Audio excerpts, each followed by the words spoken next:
All right, today your class talked about finding area using two different methods. So first of all, we had Noah's method.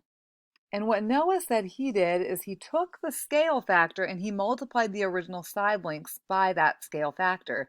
So when there was a scale factor of 2, he took the base of this triangle and called it 8, 4 times 2, and called the height 10, which was 5 times 2. And then he applied the area formula. So he did 10 times 8 divided by 2 and got 40 square units. He did the same thing for shape B. So he multiplied each side by 2 and called this 8 by 4. And a rectangle is just 8 times 4, so he got 32 square units.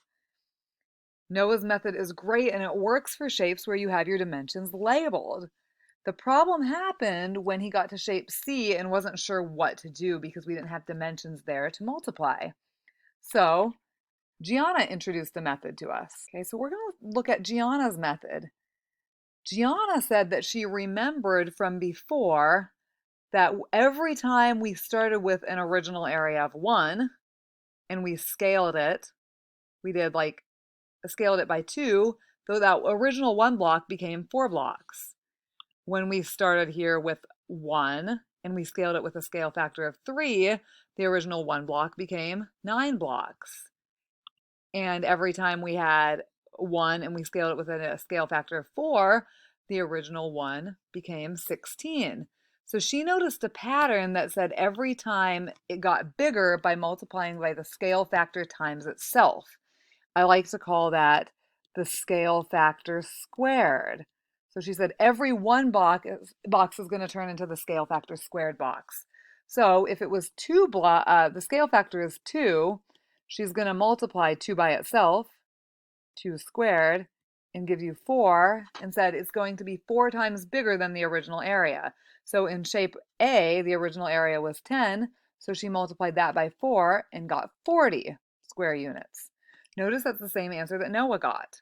In shape B, the original area was 8, and it's going to be 4 times bigger, so that's 32 square units. Again, that's the same area that Noah got. And last, the original area was 5, and if it's going to get 4 times bigger, then that's going to be 20 square units. This works for this method.